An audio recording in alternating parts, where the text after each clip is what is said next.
I'll make it quick. No, I'm just starting. We're talking because you're about to play an NBA basketball game.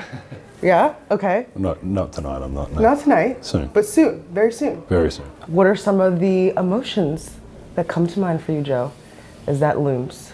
Not many right now. I was actually just saying to Renee yesterday or a couple of days ago, like it's been obviously this long journey of time since getting injured and everything that's happened between, but it's weird being so close to it, I think. But to me, there's still like, it sounds weird because it's only a couple of days, but so much to do between now and then as well. So I'm excited, obviously, to be able to go out and play. And I was just saying to coach this morning, it's nice, like you go into these like free agent situations, there's a lot of unknowns, and it honestly couldn't have been a better fit up to me playing a game. My family's really happy, the kids are really happy at school. Renee's loving her kind of little clique of friends here, and for me, everything, basketball and the players and everyone around the team has been obviously so welcoming, but also just a really good fit, but obviously haven't played a game yet. So it's that weird feeling, but I'm excited. I'll be excited. I'll definitely be nervous because it's, I think one of the hardest parts as well of this whole situation is the first time I'm going to play with like 97% of the team is going to be in a real game. I didn't get a preseason or anything like that. So there'll be some nerves, but I'll be excited. I've got some cool people coming along that'll make it a bit easier. So who's going to be there for your first game back, Joe? Renee's coming, which would be nice. We were going to get the kids, but it's a bit of chaos to get her in and out for the day. Our really close friends who started Culture City, who we're on the board with, which is the autism charity that we do a ton of stuff with, and their kids are coming. And then another really close friend who I met my second year in the NBA, and it's just kind of been like I wouldn't say mentor, but helped me a tremendous amount from my first couple of years to still now speaking to him a lot. So I'll be excited to see those guys that I haven't seen for a while, and to see Renee, but I see her every day. But yeah, it'll be cool. You talked about this being a process because you got hurt while you're still in Utah, then you get traded, then you sign in Milwaukee. How many different places have you rehabbed? We were actually just talking about this the other day too. It was like I started obviously with the Jazz and was rehabbing with the Jazz. Got traded but didn't really leave Utah. So I was then at the University of Utah. Went to Portland a few times to visit and get my knee checked out obviously and stuff like that. So I was with the Portland guys still a little bit. Then we went to Australia and took the kids home for the first time in 3 years with COVID.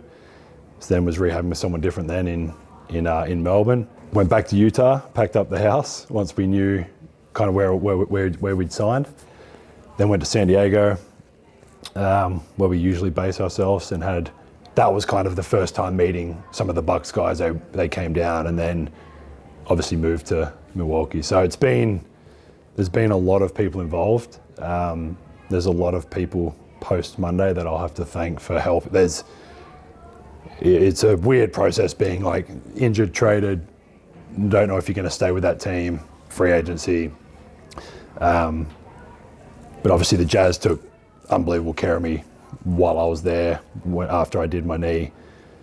The Portland, Jessica Cohen, who's the head athletic trainer there, was like unbelievable. Especially knowing the situation of like, will I ever even play a game for them or not? But the care and time and effort and all that was like, I'll be forever grateful for her. And then obviously these guys have done a tremendous job, I think, of getting me to this point.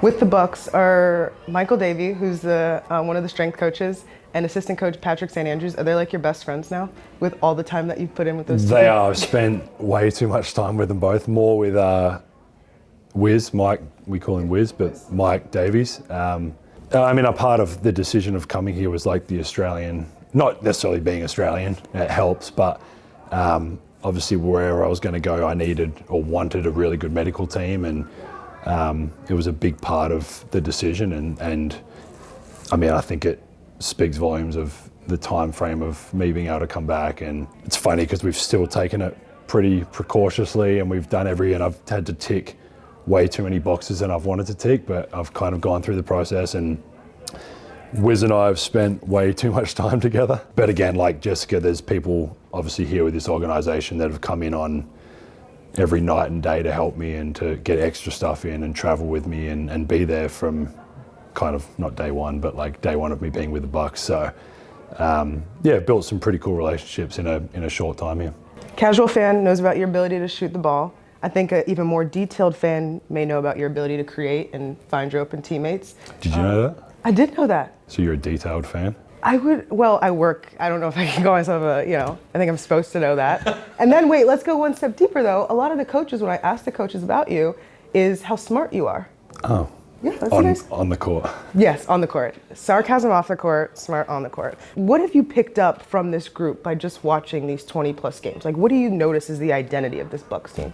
I think the first thing that, like, I shouldn't say surprised me because I probably had an idea, but just like that championship mentality of like, nothing else matters. Doesn't matter who's scoring, who's defending, who's playing, who's not playing, like whatever that top to bottom list is, it's like we're trying to win. Like there's no other, we're not trying to make the playoffs, we're not trying to make the second. Like if we don't win, it's a failure or whatever you want to call it. We hadn't reached our goal. For me, that's an awesome situation to come into. Obviously I've played with George, Hill and Grayson before, but never playing with the other guys. So a lot of, as much as it sucks being out, one of the cool parts is getting to see the game and how they play and how Giannis plays and Chris and all these guys. And talking to them away from the court or in the plane or whatever, and just figuring out ways that, or talking to them about ways that I think I can help and them telling me ways I can help. And obviously I've played against these guys for a long time, but just that first meeting of like, this is what we're here to do and nothing else matters. And I mean, I've played on some great teams with the national team, with obviously with the Jazz, we had some great teams, but it's different to see it up close. Yeah, and like obviously playing against them, you see it. I feel like you can see the IQ of the team and the way they play and all that, playing against them twice a year or whatever. But yeah, now being around it daily, it's a really cool kind of atmosphere to be a part of. So you most excited to get catch and shoot threes from Giannis and Drew, or are you most excited to maybe like create for them and like throw an alley to Giannis or something? What are you itching to do most? I think like you said, like I think the shooting part is just like I'm a tall white guy that can shoot. It's just like a standard NBA. A given? Yeah. Sometimes, I don't know.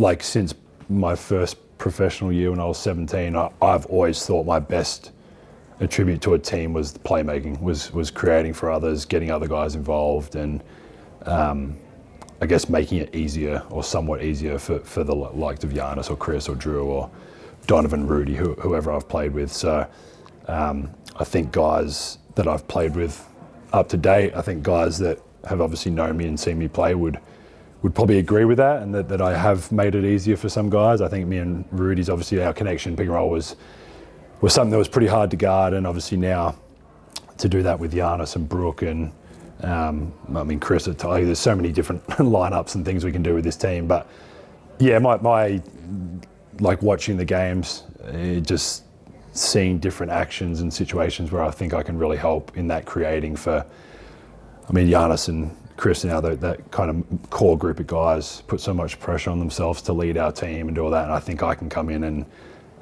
just make it easier for them. Obviously I love shooting threes too, but yeah, for the not so detailed fan, the playmaking is something that I really enjoy too. Yeah. Anytime I do all these interviews with the guys, right? And I'll be like, oh, you all won tonight without Giannis and Drew or whoever it may be. And they'll be like, and without Joe.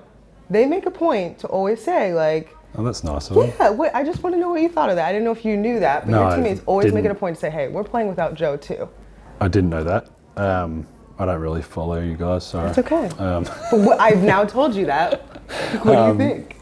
I mean, it's pretty cool. I think, like I said, when I first got here, I knew two guys on the team who I'd actually spent like a season or more with. So the transition of like hanging out in the locker room and all that has been so easy and natural, and obviously I am who I am, the good and the bad, the annoying and the not annoying. But I think just bringing who I am to our group, like we've got some quieter guys, we've got some other, like it's a different whole group that I've ever kind of been around. And I think just coming in and obviously trying not to, like, I know I'm not playing, so I don't want to pre-game, like, be mucking around with these guys because I know they're, but we've just got, I mean, as you know, and a lot of fans and all that know, we've got such a good group of dudes.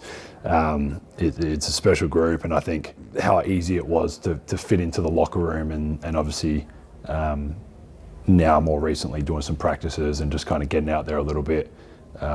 Yeah, they've made it easy and very comfortable, and I don't say that just for myself. I like Renee and the wives and girlfriends that have been awesome with her, and my kids playing with teammates' kids, and gymnastics with a couple of just little things like that have made it such an easy transition when I spent a lot of sleepless nights trying to hope and pray that it would be a good transition.